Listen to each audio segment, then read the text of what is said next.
자, 제31회 공인중개사 시험 부동산 학개론 기출문제 검토해 드리게 될 텐데요. 자, 예년 대비해서 7년간 출제됐던 문제와 비교했을 때 31회 시험 같은 경우는 한 3문제에서 4문제 정도 약간 특이한 문제가 구성이 됐고, 그다음에 또 역시 3문제 내외가 기존 다뤄졌던 것보다 약간 난이도를 올려서 출제가 됐습니다. 그래서 하여튼 쉽지는 않겠지만 6, 7년 정도 기출문제를 정확하게 암기하고 숙지를 하시게 되면 합격하시는 데는 아무런 지장이 없는 과목이 되겠습니다. 그래서 먼저 1번 문제 보게 될 텐데요. 부동산 개발 사업의 분류상 다음 괄호 안에 들어갈 내용으로 옳은 것은 먼저 지문 보실까요? 그래서 수용 방식, 환지 방식, 신개발, 재개발이라고 하는 거 이런 것들 나와 있어요. 그래서 일단은 그동안에 나왔던 문제와 같이 비교를 하게 되면 27회 때, 30회 때 나왔던 것이 정비 사업에 분류해서 주거 환경 개선, 재개발, 재건축을 비교하는 문제 구성됐었고요. 26회 때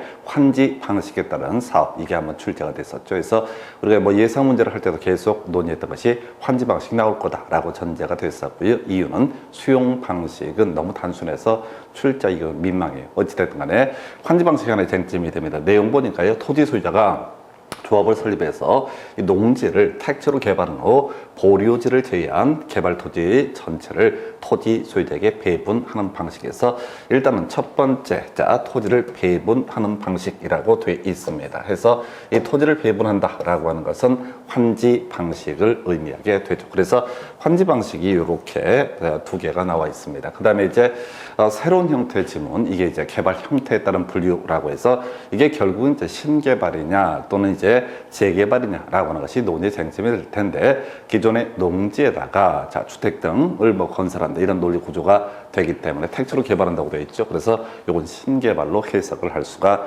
있습니다. 이게 약간 난이도를 올렸던 그런 사례에서 답은 개발 형태에 따라 분류하게 되면 신개발 방식이 될 테고, 토지 취득 방식에 따른 분류 보게 되면 환지 방식이 논의에 대해서 답은 5번 이렇게 구성을 합니다. 자, 한국표준산업분류상 부동산 관련 서비스업에 해당하지 않는 것은 해서 이게 큰 그림을 물어봐서 조금 이제 난이도가 있을 수가 있었어요. 그래서 일단은 부동산업의 분류, 부동산 관련 산업의 분류라고 하는 것이 우리가 외울 때 이런 식이죠. 임대업이라고 하는 거, 그 다음에 이제 공공, 관중, 자감 이렇게 돼 있었죠. 관리업이 있었고요. 중개 및 대리업이라고 하는 거, 그 다음에 투자자, 임공관정, 투자자문업이라고 하는 것이 있었고, 감정평가 이런 식으로 분류가 되죠. 그래서 일단은 관리업이라고 하는 것은 주거용하고 비주거용, 그 다음에 임대업, 공급업, 개발 및 공급업 같은 경우는 주비기 이런 식으로 구분이 됐었지요. 해서 일단은 이 문제는 조금 기존 문제와 다른 형태. 과거에는 이 부동산 관리업 관련해서 기타 부동산 관리업, 토지에 관련된 관리업은 존재하지 않는다 이런 것들 강조드렸었고, 여기 없는 것 중에 하나가 금융업 이런 것은 존재하지 않는다라고 설명을 드렸습니다.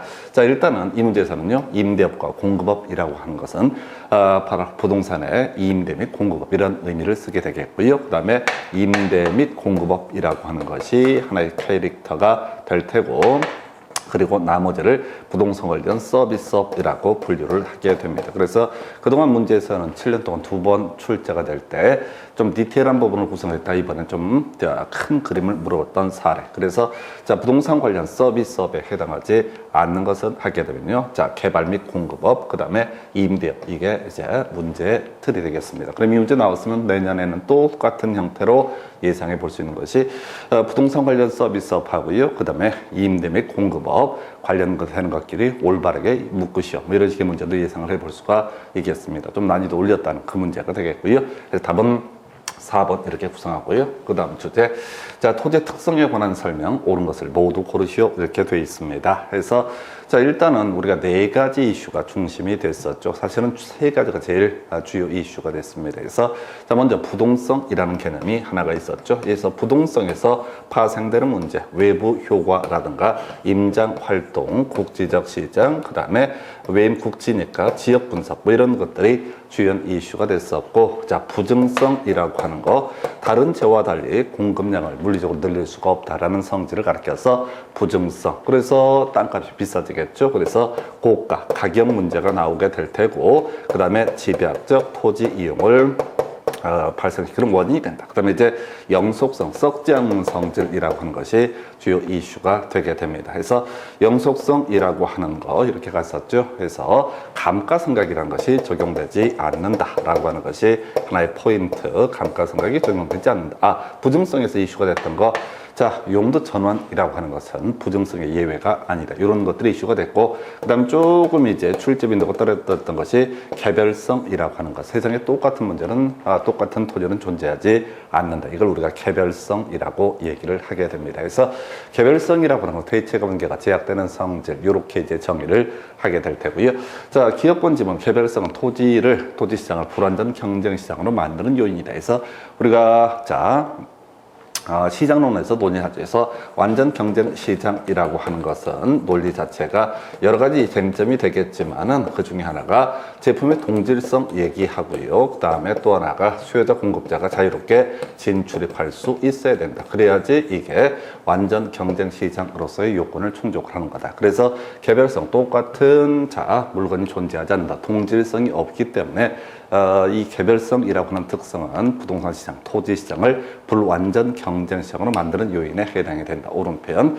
자, 부증성이라고 하는 거. 공급량을 늘릴 수 없다. 그래서 가격이 비싸다. 그래서 집약적 토지 이용해서 옳은 표현 되겠고요. 자, 부동성이라고 하는 거. 임장 활동이라고 하는 것이 키워드에서.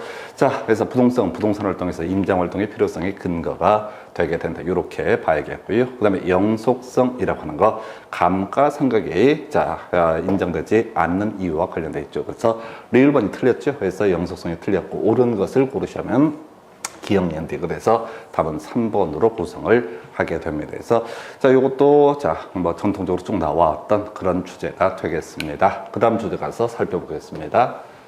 자, 부동산 마케팅에서 4P, 마케팅 믹스의 전략의 구성 요소를 모두 고른 건 너무 쉽게 나와서 당황했을 수 있는 그런 문제가 아닌가 싶습니다. 그래서 우리 부동산 마케팅 뒤에서 이제 논의하겠지만은 시공고소라고 해서 시장 점유 마케팅이라고 하는 것이 있었죠. 그래서 이것은 이제 공급자 중심의 마케팅 전략 이래 봤었고요.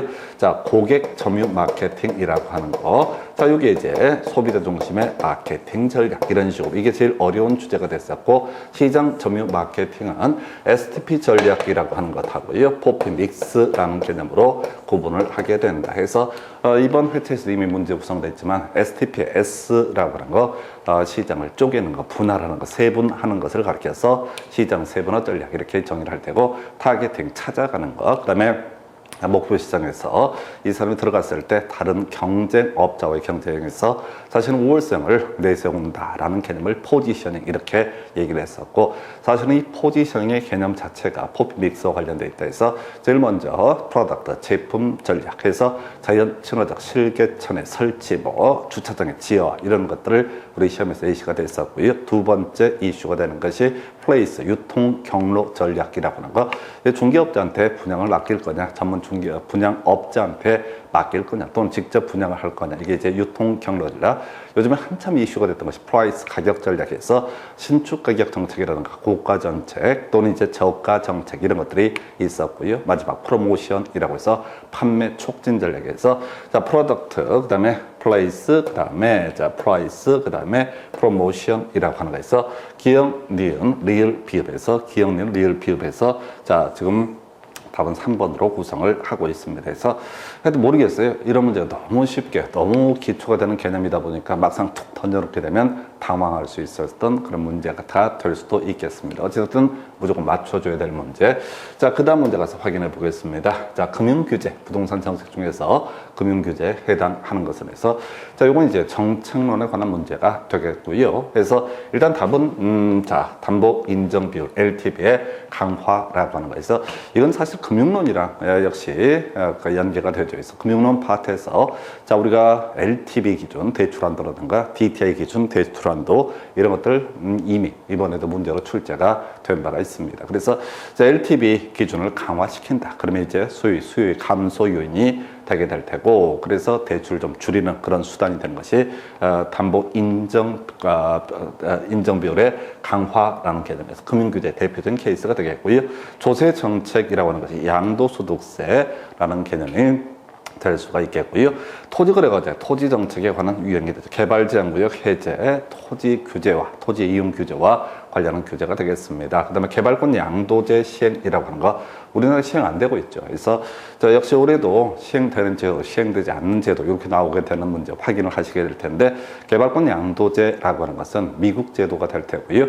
규제 받고 있는 지역 내 토지 소유자의 그 토지 소유권 중에서 개발권이라는 권리를 떼내서 따로 이 양도할 수 있거나 또 딴 데 가서 개발할 수 있게 하거나 이런 제도를 가리켜서 개발권 양도제. 그러나 토초세, 그 다음에 이제 택지 소유 상환제와 마찬가지로 우리나라에서 현재 시행되고 있지 않은 제도에서 금융규제와 관련한 것은 답은 1번 이렇게 되겠습니다. 그래서 이 정책론 파트는 사실 조금 이제 전반적인 내용, 특히 이제 공법적인 내용들을 좀 어느 정도 소화를 해야 된다는 측면에서 이 공부하시는 분들 입장에서는 항상 이게 이제 1차, 2차 같이 하면 되게 힘들어지는, 시간상 힘들어지는 게 있긴 한데 또 내용이 또 이렇게 연계가 돼 있으니까 좀 시간이 되시면 같이 준비하시는 게 제일 좋습니다. 그래서 답은 1번 이렇게 보시겠고요. 그 다음 주제 가서 보겠습니다.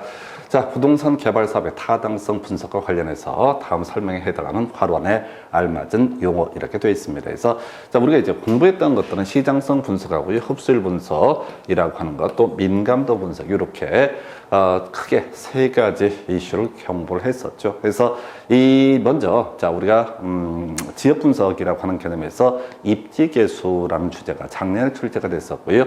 올해는 이제 구체적 타당성 분석 중에서 논의가 됐던 것이 시장성 분석. 얘랑 이제 같은 개념이 자 뭐가 있었지? 흡수율 분석, 거의 유사한 개념으로 볼 수가 있었죠. 그래서 이 흡수율 분석이라고 하는 것은 과거에 분양, 임대된 사례를 확인을 해서 장래 얼마나 이것이 유사한 물건이니까 분양, 임대가 될 것인가 요걸 이제 확인해 보는 것을 시장성 분석이라고 부릅니다. 그래서 자 먼저 시장 분석 한번 나왔던 지문이죠. 자 단순하게 수요와 공급 상황을 확인해 보는 것을 시장 분석이라고 부르게 될 테고 그 다음에 이제 시장성 분석이라고 하는 것은 내가 만든 물건이 시장에서 얼마나 먹힐 것인가를 검토하게 되는 것을 시장성 분석이라고 부르게 됩니다. 그래서 얼마나 내가 가지고 있는 물건, 자 건설하게 될 이 부동산이 분양이 될 수 있을까를 검토하는 것을 시장성 분석이라고 부르게 될 테고요. 이게 투자론하고 섞여서 이제 다뤄지는 부분인데 타당성 분석에 활용된 구입 투입 요소의 변화라고 하는 것이 어떤 영향을 주는가 이걸 분석하는 것을 가리켜서 민감도 분석이라고 부르게 됩니다. 그래서 답은 5번으로 구성을 하고 있고요. 자, 이 민감도 분석은 사실 투자론 파트에서 위험의 측정 방식 중에 하나가 민감도 분석이었었고요. 그래서 자 이렇게 해서 답은 5번 시장성 분석과 민감도 분석 이렇게 이제 구성을 했고요. 그래서 뭐 시장성 분석은 뭐 쉽게 다뤄졌던 주제이고 사실 민감도 분석 그렇게 많이 나오진 않는데 항상 흡수율 분석과 시장성 분석, 민감도 분석 두 개를 비교하는 식으로 과거에 출제가 된 사례가 있습니다. 그래서 자, 하여튼 이 문제 답은 5번 이렇게 구성을 해보고요. 자, 토지 관련 용어에 관한 설명, 옳은 것을 고르시오라고 해서 상당히 까다로웠던 문제에서 옳은 거다 보니까 이게 이제 얼핏 보게 되면 옳은 게 한두 개가 아닌 것 같아. 그래서 한번 가보겠습니다. 획지라고 하는 거, 가격 수준이 동일한 토지에서 우리가 이제 어떤 토지라고 하는 것을 봤을 때 자, 법학자도 아니고 경제학자도 아니다. 즉, 기술적 관점에서 파악을 하게 되면 바로 4번 지문, 자연 상태 그대로의 토지, 이걸 우리가 소지라고 부르게 된다. 그래서 이런 게 하나 있겠고 두 번째 획지, 가격 수준이 동일한 토지. 한편 법 제도적 관점에서 부동산 토지라고 하는 것은 필지라고 해서 등기 등록에 단위해서 자 요게 이제 1번하고 뭐 4번은 그래 조금 쉬웠던 주제고요. 후보지 좀 어려웠어요. 후보지는 뒤에 전환이라고 하는 거. 자 근데 택지 지역, 농지 지역, 임지 지역 내에서 세부 지역 간 용도가 전환되고 있는 토지에서 그동안 시험 문제에서는 그냥 그렇게 물어봤어요. 그래서 택지 지역과 농지 지역, 임지 지역 이렇게 이제 세 가지 사이에서 변화가 있는 것을 가리켜서 바로 후보지라는 용어를 썼었고요. 그 다음에 용어를 이게 좀 장난을 쳐서 힘들었는데 한편 우리가 택지라고 하는 것은 이렇게 분류하죠. 주거지역, 그 다음에 상업지역, 그 다음에 공업지역으로 분류한다. 그래서 얘들끼리 바뀌고 된다. 진행이라는 표현을 썼었죠. 그래서 자 후전 이진해서 이행된다는 표현을 그동안 시험에서 무조건 써왔었어요. 그래서 자 이행되는 경우에 있어서는 뭐가 된다? 바로 이행지. 자 진행이라는 표현이 들어가면 어떻다? 진행이라는 표현이 들어가면 이행지. 이렇게 이제 구성을 하다가 출제자 함정을 팔려고 작정을 했습니다. 그래서 자 다시 개념을 정리하면, 자, 택지 내에서 주상공 사이에서 변화가 있는 것. 이걸 우리가 그동안 시험에서는 바로 진행이라는 표현을 쓰면서 이행지라는 표현을 써왔었고요. 그 다음에 이제 농지라고 하는 게 뭐, 자, 여러 가지 있죠. 농지, 또 과수 뭐 이런 것들끼리 바뀌는 거. 그 다음에 임지라고 하는 게 신탄림, 용재림 이런 표현을 쓰죠. 그래서 어떤 나무가 숫한자, 신탄림, 땔감용으로 쓰이는 나무에서 제목용으로 바꾼다. 또는 제목용에서 땔감용으로 바꾼다라고 하게 되면 이걸 역시 진행이라는 표현을 쓰면서 이행지라는 표현을 쓰는데, 이 애들이 이번에 장난쳤어요. 후보지 전환 맞는 것 같은데, 세부 용도 지역 간의 변화라고 하는 것은 바로 그 이행지라고 부르게 됩니다. 자, 3번도 까다로웠어요. 자, 우리가 이제 나지, 건부지 할 때는 항상 기억을 했던 개념 자체가 그거 있었죠. 나지라고 하는 것은 건부지 얘기를 하면서 건부 감가라는 용어를 썼었어요. 나지는 사실 거의 공부를 한 바가 없습니다. 그런데 나지, 토지에 정착물이 없고까지 맞아요. 그 다음에 공법상 제한이 없는 토지가 아니라 사법상 제한만 없는 토지에서 우리가 공법을 통해서 공부하겠지만 토지가 있으면 항상 용도 지역과 같은 공법적 규제는 들어가게 됩니다. 근데 이제 시험장에서 이 대충 보게 되면 맞는 것 같단 말이에요. 상당히 까다로웠던 문제에서 공법상이라는 표현 때문에 틀렸다라고 할 거. 자, 부지 요건 확실히 틀렸고요. 그래서 이 문제에서는 1번, 4번은 뭐 쉽게 어느 정도 캐치해낼 수 있고, 2번하고 3번이 까다로웠었고요. 포락지라고 하는 거, 수면 밑에 잠긴 토지라고 해서 이렇게 공부했었잖아요. 법빈포라고 해서. 자, 도로가 있고요. 자, 경사면에 토지가 있다. 이게 뭐가 된다? 자, 법지라고 하는 거. 그 다음에 해변가의 토지, 이걸 빈지라고 불렀었고요. 그 다음에 물 밑에 토지를 뭐라고 한다? 포락지라고 해서 답을 5번으로 구성해서 상당히 이제 까다롭게 구성을 해왔었고, 그동안 문제에서 4번 지문 자연 상태 그대로 토지, 이게 소지라고 해서 30회 때 나왔던 주제 끌고 들어왔고요. 그 다음에 법빈포, 요즘 한참 많이 답을 뽑았던 주제에서 포락지를 가지고 답을 구성했던 사례. 시험장에서는 긴장이 많이 되기 때문에 2번, 3번, 그다음 5번 이런 것들만 헷갈리게 되어 있는 그런 문제가 아니었나 싶습니다. 그래서 실제 실수하신 분 많을 것 같아요. 그래서 자, 이 문제 답은 5번 이렇게 보시고요. 그 다음 주제 가서 보겠습니다. 자, 수요함수 일정한데 공급함수가 조건과 같이 변화하였다. 이 경우 균형 가격, 그 다음에 공급 곡선의 기울기는 어떻게 변화되는가 해서, 자, 일단은 수요는 그대로 있고요. 공급이 변화가 되죠. 해서 전통적으로 구성할 때 이런 거 있었잖아. 공급이 그대로 있고 수요가 변하는 게 그동안 출제 대부분의 문제였다가, 이번에는 뭘 가지고, 자, 공급이 변화되고 수요가 그대로 있다라고 이렇게 되어 있습니다. 균형점이라고 하는 거. 자, 공급 함수와 수요 함수가 같아지는 그 점이 어떻다? 균형점이 되게 된다. 그래서 균형점이 두 번 나올 수밖에 없죠. 공급 함수가 바뀌니까. 그래서 첫 번째 균형점이라고 하는 거 QS1, 자, 30 플러스 P라고 하는 거. 얘는 자, 수요 150 마이너스 2P와 같아지게 된다. 이게 첫 번째 균형점이 되게 됩니다. 그래서 이걸 P로 정리하면 3P는 얼마? 120이 될 테고, P는 얼마? 지금 3, 4 해서 40이라고 하는 첫 번째 균형점이 되게 됩니다. 두 번째 균형점 볼까요?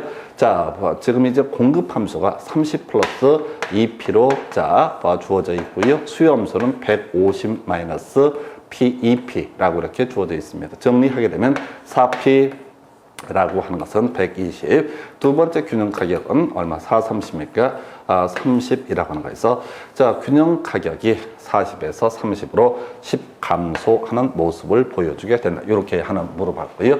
그 다음에 이제 공급 곡선의 기울기 어떻게 변화했는가 라고 되어 있습니다. 그래서 자, 우리가 이제 이게 저거랑 같은 논리 구조지, 어디서 주로 공부했던 주제는 P로 정리다 라고 했던 거, 우리가 이런 식으로 말씀을 드렸어요. 자, 옛날에 중학교 고등학교 다닐 때 자, 세로축을 Y로 두고 가로축을 X로 두게 된다. 그래서 함수 만들 때 보통 Y는 X 플러스 이런 식으로 정리를 했는데, 우리가 경제론 파트를 공부를 할 때는 요따우로 공부를 하죠. 먼저 세로축이라고 하는 것을 P로 정리를 하게 됩니다. 세로축을 P로 정리하고 가로축을 Q로 정리하고, 그래서 어떻게 해라? P로 정리를 해라. 해서 자, QS1이라고 하는 거 자는 30 플러스 P. 그럼 얘를 P로 정리하게 되면 이렇게 넘겨줘야 되지. 그러면 첫 번째 자 보게 되면은 QS1 마이너스 30이라고 하는 거. 자, 잘 안 보이나요? 이쪽에다가 다시 정리하겠습니다. 첫 번째 공급함수. 이걸 이제 P로 정리하게 되면은 이렇게 가게 됩니다. 자, 첫 번째 P 이퀄 이렇게 될 테고요.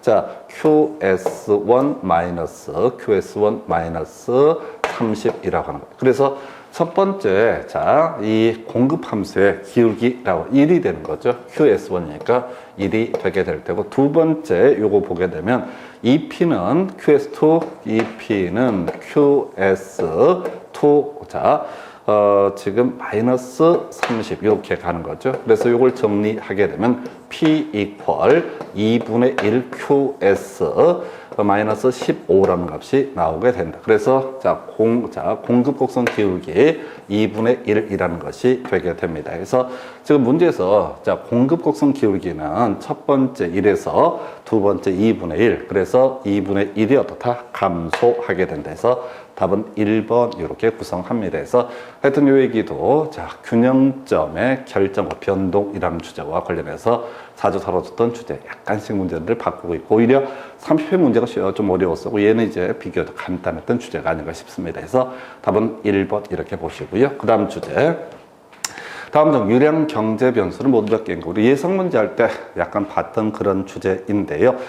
문제는 좀 난이도가 있게 구성이 됐어요. 23회 때 구성이 되고 그 후로 한 번도 출제가 되지 않았었죠. 그러다가 다시 출제가 된 주제에서 자, 유량에 대응하는 개념으로서 저량이라는 개념이 있게 되죠. 그래서 유량과 저량이라고 해서 저량이라고 하는 것은 특정한 시점을 기준으로 측정하는 변수를 저량이라 불렀었고, 그 다음에 이제 유량이라고 하는 것은 그동안 우리 시험에 나왔던 게 일정 기간이라고 해서 수지공, 수입이라고 하는 것이 있었죠. 그 다음에 지출이라고 하는 거, 그래서 그 다음에 공급량. 그래서 간단했던 게 노동자 소득하고요, 신규 주택의 공급량은 우리가 쭉 설명드려왔던 그 주제가 그대로 나와 있었고요.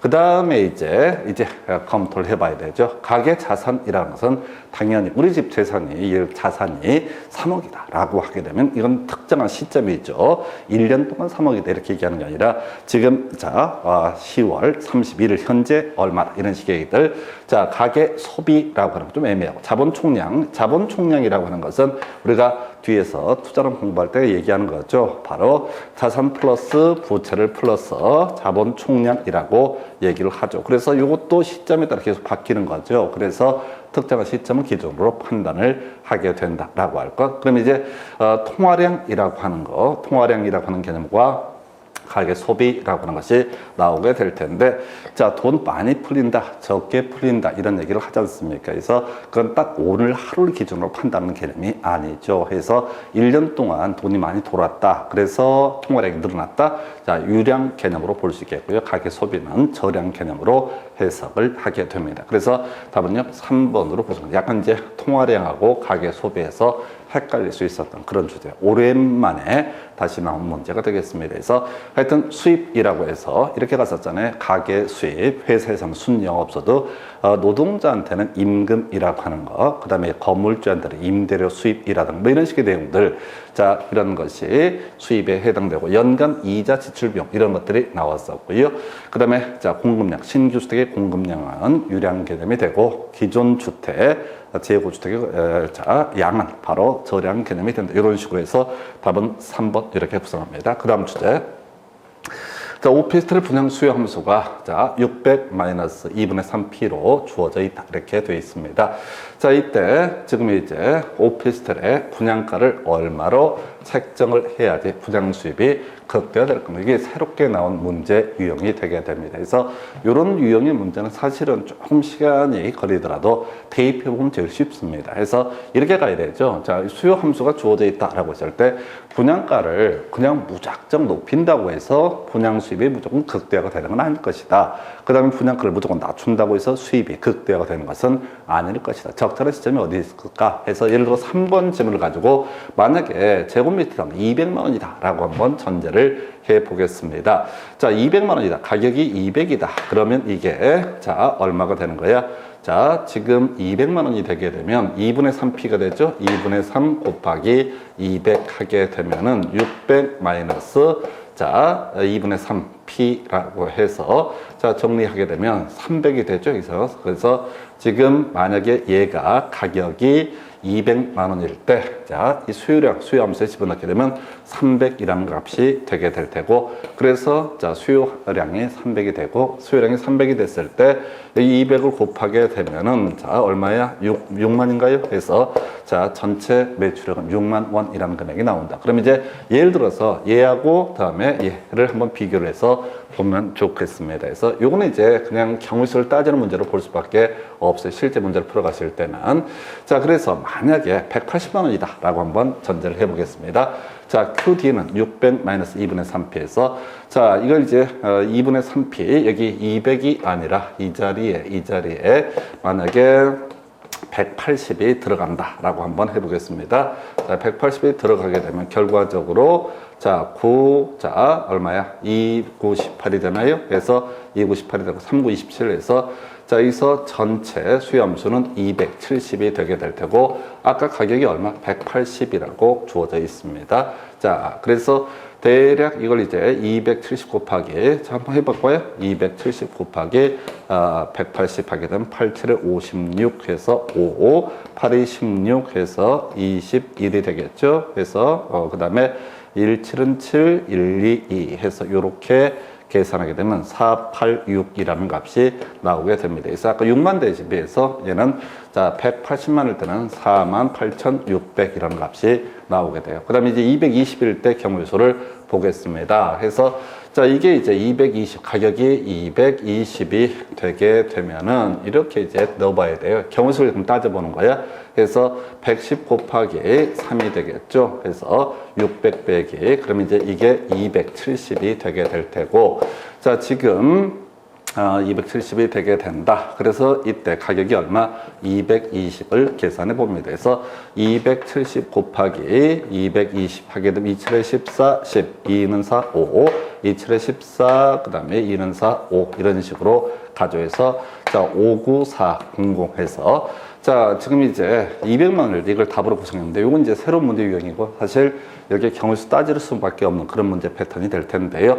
아까 200만 원일 때는 전체 수입이 6만이라는 개념이 됐었고 지금 자 220만 원이 되게 되면 59,400원 그 다음에 자 지금 180만 원 되면 48,600원 해서 뭐 답은 3만 이렇게 갈 수밖에 없는 문제 새로운 유형의 문제 되겠습니다. 그래서 요 얘기는 이제 앞으로 좀 더 연구를 제가 해서요 새롭게 나올 문제들 앞으로 나올 문제들 좀 분석을 해서 정규 강의에서 설명을 드리도록 하겠습니다. 그래서 답은 3번 이 문제가 완벽하게 기존에 다뤄지지 않았던 문제 중에 하나가 되겠습니다. 그래서 이렇게 살펴드렸고요. 그 다음에 이제 검토 드릴 주제 자, 다음은 거밋비 이론에 관한 내용이다. 과론에 들어갈 모의 형태. 너무 쉬워서 어려울 수 있었죠. 그래서, 자, 우리가 이제 요거, 항상 기억할 게 수렴형만 기억을 한다라고 해서 주로 이제 공부했던 게 이거였었잖아. 자, 공기가 수기보다 크게 되면은 절대값이죠. 그러면 이제는 수렴형에 해당이 된다. 그 다음에 이제 23회 때가 마지막 나고 거의 안 나왔던 게 수탄이 자 공탄보다 크게 되면 뭐가 된다. 이게 수렴형이다. 이렇게 무식하게 외웠었고 주로 우리가 이제 공부해왔던 것은 공기가 수기보다 크면 수렴형. 요것만 주구장창 공부했어. 그런데 자 일단은 수요 곡선 기울기의 절대값이 공급 곡선 기울기의 절대값보다 크면 이게 수렴형의 반대죠. 발산형이 되게 된다. 이렇게 가야겠습니다. 발산형이 되게 된다. 그 다음에 이제 발산형이 지금 두 개가 나와 있죠. 자, 한편 수요의 가격 탄력성의 절대값이 공급의 가격 탄력성의 절대보다 크다. 수탄이 공탄보다 큰 케이스. 그래서 수렴형 이렇게 해석을 합니다. 그래서 이 문제는 그동안 거미집 이론 관련한 문제 구성할 때 상당히 까다롭게 이제 내다가 오히려 너무 쉽게 구성을 했는데 수험생들이 좀 당황했을 법한 그런 문제에서 수탄이 공탄보다 크면 수렴형, 그 다음에 공기가 수기보다 크면 수렴형이 된다. 이렇게 정리를 합니다. 그래서 답은 2번.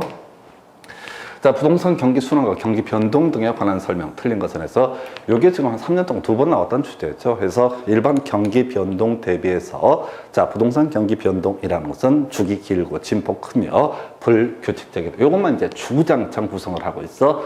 자, 지금 올해 문제 똑같아. 부동산 경기는 일반 경기와 같이 일정한 주기와 동일한 진폭으로 규칙적, 안정적으로 반복되며 순환다 해서 요걸 가지고 이렇게 구성을 했었죠. 요거 이제 너무 많이 나와서 오히려 올라갈 때, 자, 하한선, 내려갈 때 상한선, 뭐 이런 의미가 나오지 않을까 예상했었는데 똑같은 문제를 그대로 출제가 됐습니다. 이런 문제는 뭐 기존의 기출문제 좀 훈련하신 분들은 다 맞출 수 있는 그런 문제가 아닌가 싶습니다. 그래서 3번 질문 같은 맥락이 나와 있죠. 자, 부동산 경기 변동은 일반 경기 변동에 비해서 저점이 깊고 정점이 높은 경향이 있다 해서 오른편에서 2번, 3번 보통 세트로 나오다가 이번에 분리해서 너무 쉽게 나왔던 문제. 답은 2번 이렇게 보셨고요. 그 다음 주제. 자, 정부의 부동산 시장 직접 개입 유형에 해당하는 것을 모두 고르죠. 이것도 뭐 지겹게 해야 되는 소리죠. 그래서 자, 크게 이렇게 갔었죠. 공영 개발이라고 하는 개념이 있었죠. 뭐 정부가 나와서 신도시를 개발한다. 자, 그다음에 공공토지의 비축이라고 하는 것이 하나의 이슈가 됐었죠. 공공토지 비축 방식은 수용 방식하고요. 그다음에 선내 협의라는 개념이 존재했었다. 그다음에 이제 공공 임대주택의 공급이라고 하는 거, 공공 임대주택의 공급이라고 하는 거, 이렇게 이제 구분을 했던 바가 있었고요. 그래서 자, 토지은행제도, 이게 이제 공공토지 비축이 하나의 예시. 요즘에 잘 안 썼던 표현인데 새로 다시 아주 오래전에 썼던 말을 쓰고 들어오고 들어왔고요. 공영개발 그냥 주어져 있고요. 그 다음에 이제 공공투자사업, 공영개발의 또 다른 표현으로 한 유형으로 볼 수가 있겠습니다. 그래서 토지은행, 공영개발, 공공투자사업 이렇게 세 가지, 기업, 니은, 비읍 이 세 가지가 직접적 개입에 해당이 된다. 이런 것들은 진짜 무조건 맞춰야 되는 그런 문제. 무조건 1년에 거의 한 문제 나온 게 직접적 개입이냐, 간접적 개입이냐라고 하는 거에서 직접적 개입이라고 하는 것은 정부가 시장의 수요자나 공급자 입장에서 참여하는 것을 가리켜서 직접적 개입. 이에 대해서 나머지 자, 옆에서 이제 바람잡거나 이런 것을 가리켜서 뭐 금융 관련한 규제라든가 총부지 상환비율, 조세 정책, 개발 부담 그렇다고 해서 이런 과정에서 정부가 직접 물건을 찍어내거나 또 구입하거나 이러지는 않지 않습니까? 이런 것을 우리가 간접적 개입이라고 부른다 해서 하여튼 직접적 개입, 간접적 개입은 거의 이 30회 때만 안 나왔었고 거의 매년 나오는 주제에서 답은 2번. 그 다음 주제에 가서 보겠습니다. 자, 리카르도의 차익 지대론에 관한 설명 옳은 것을 모두 고르시오. 해서 일단은 리카르도의 차익 지대론 관련해서 논의했던 것이 첫 번째 이런 얘기를 했었죠. 비옥한 토지의 부족, 그 다음에 수학 체감의 법칙. 자, 그래서 자, 이게 뭐야? 자, 자, 임차인이 지주한테 지대를, 자, 지대를 내야 되는 거냐라고 했을 때, 자, 비옥한 토지가 현실에 부족하다. 그래서 비옥한 토지 소유자에게 뭘 해야 된다? 바로, 자, 지대라는 것을 지불해서 생산성을 높이는 수밖에 없다. 왜? 수학체감의 법칙이라고 해서 어떤 토지가 있을 때, 한 명이 들어갔을 때, 두 명이 들어갔을 때, 세 명이 들어갔을 때, 이런 경우의 수를 따졌을 때, 머릿수가 늘어난다고 해서 그만큼, 자, 생산량이 늘어나는 것이 아니다. 그래서 우리가 생산량을 늘리기 위해서는 비옥한 토지를 찾아가야 된다 해서 기업번 오른편, 니은번 조방적 한계 토지 표현 더럽게 짜증납니다. 자, 우리가 외웠던 거 한계지, 지대가 발생하지 않는 토지라고 하는 것을 한계지라고 상정을 하게 되죠. 세 번째, 토지 소유자는 소유라는, 자, 소유 나오면 막스 나와야 되죠. 그래서 막스에 따르게 되면, 자, 소유 그 자체에서 지대가 발생된다 해서 우리가 배울 때 리카르도의 차액 지대설이라고 하는 거, 두 번째, 자, 튀넨의 위치 지대론, 세 번째, 막스의 절대 지대설. 올해는 빠졌는데 마준일이라고 해서 마샬의 준지대론, 일시적 소득 이런 것들이 이슈. 그래서 자, 디귿번은 무조건 빠져야 되지. 디귿번은 어떤 이유가 있어도 일단 틀리게 가야 되죠. 그 다음에 이제 리을번, 자, 이것만 사실 가게 되면은, 자, 디귿번은 뺀다라는 전제가 써면 남는 게 기역, 니은, 리을하고 니은, 리을 이렇게 갑니다. 그래서 사실은 리을번까지 갈 필요도 없어. 기억이 쉽기 때문에 답은 4번으로 구성한다 해서 4번 지문의 의미라고 하는 거 사실 거의 공부 안 했죠. 우리가 이런 얘기는 했었습니다. 지주에게 있어서 지대라고 하는 것은 불로소득 또는 경제적 잉여라고 이렇게 부른다. 지대는 잉여이기 때문에 끝났어요. 더 이상 볼 거 없습니다. 그래서 이렇게 가게 되면 사실 리을번이 제일 어려운 지문이 될 텐데, 자, 리을번은 사실 따지모를 시력이 없는 거죠. 그래서 디귿번 너무 쉬운 얘기잖아. 그래서 마학사의 절대 지대설, 소유 그 자체에서 지대가 발생한다. 이 얘기만 알고 있으면 답을 골라낼 수가 있었던 사례. 자, 그 다음 문제 가서 확인을 해